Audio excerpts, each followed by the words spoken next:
Hello guys! Magandang araw po sa inyong lahat. So, ito po ang inyong atidang para po sa isang orasyon sa pera, ritual, sa sugal, sa negosyo. So, ito guys, pakinggan nyo ho ninyo ng mabuti para kung masundan ninyo itong process nyo guys. So, dito, kailangan po ninyo ang isang green na papel or green na pouch. So, dito guys, kailangan ho ninyo ang isang nuts o kaya buto, munggo, o kaya bigas, o kaya mais. Something na available po sa inyo guys. So dito sa akin kasi guys, meron naman akong ito. So dito ang gawin po ninyo dito guys. Ang orasyon na ito ay kumbaga parang lucky charm mo siya. So kung wala kang green na papel, at least meron kang green na tela or green na pouch. Ayan guys, so itong gawin niyo. So basahin ko muna itong orasyon para maanuhan ninyo guys, para masundan ninyo ng maayos. So yan na po yung ano guys, screenshot na po ninyo at nang mas makita ninyo ng maliwanag. Itong Gimel, Gedeos, Illumina, Macmitam, Iloirin, Lambacanus, Sator, Arepo, Tenet, Opera, Rotas, Bendita Mi, Prosperidad, todo. So, ayan guys, i-close up ko po siya para ho makuha ninyo, makopya ninyo ng maayos. So, ayan guys, Gimel, Gedeos, Illumina, Macmitam, Iloirin, Lambacanus, Sator, Arepo, Tenet, Opera, Rotas, Bendita Mi, Prosperidad, todo. So, dito guys, isulat ninyo sa isang papel at mag-ano kayo ng pouch. Kung wala kayong pouch, tela na green pwede. So, kung meron kayong mga nuts o something na ano guys, ang ilagay po ninyo guys, kung wala kayong mga ganito guys, ang kunin po ninyo bigas o kaya mais o kaya buto ng munggo.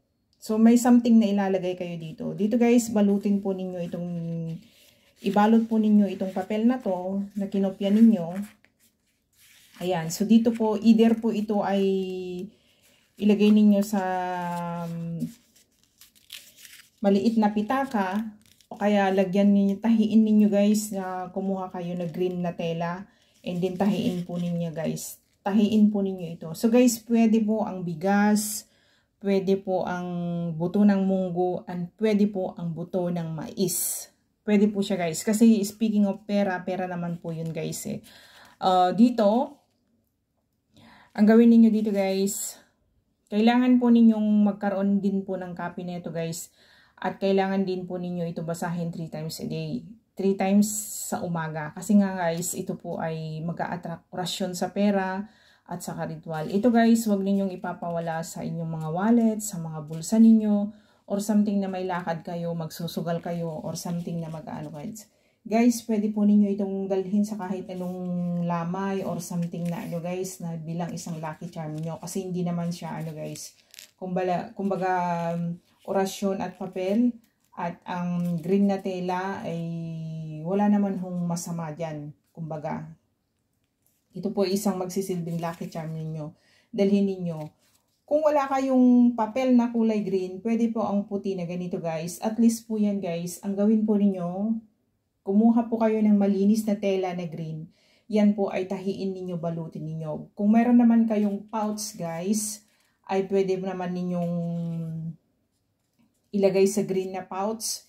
Itong orasyon, lagyan ninyo ng konting bigas, konting munggo, o konting mais. Ayan guys, kung meron kayong ano guys, yun po yung ano. Pero meron naman kasi akong nuts na ganito guys. Ito po kasi ay sugal at pera din ang ano nito guys. Kaya hindi po ako nawawalan. Kasi nga guys, nag-a-attract ho tayo ng swerte, ng pera. Ayan, lahat ho yung gagawin natin para ho, kumbaga, hindi mahirap i-provide itong kailangan guys. Kasi ang orasyon nandito na. Ang papel at ballpen basic na yan. Ang bigas at ang munggo, mais, madali lang hanapin. Dahil yung bigas naman guys, nandyan naman sa bahay ninyo. So, yan, prosperidad, lahat ho yan dito. Madaling bigkasin, madaling basahin.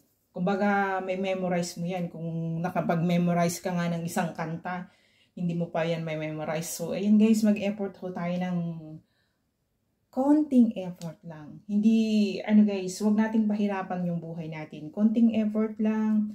Ayan, banggit-banggit ng orasyon. Ayan, gawa-gawa ng mga ganito. So, something na gumawa ka ng mga ganito, at least ho, kumbaga, meron kang itinanim na buto, na balang araw, tutubo, gaganda, bubunga ng kabutihan at asenso ng buhay mo. So ito guys, isang mga guys na gusto kong gawin ninyo, kasi nga po paparating po ang retrograde is July 22 hanggang September po yan. So talagang maapektuhan yung mga financing. So and guys, kung wala kayong mga ginagawang mga ganito guys, talagang todo-todo na naman yung mga problema ninyo sa pera. So, dito guys, is a must po talaga. Hindi natin yan mahaharangan. Hindi natin yan maanohan guys. Kailangan ho natin proteksyonan ang mga financing natin. Lalo na po sa business natin guys. So, ito po ay isang pampaswerte. Kumbaga, madaling gawin.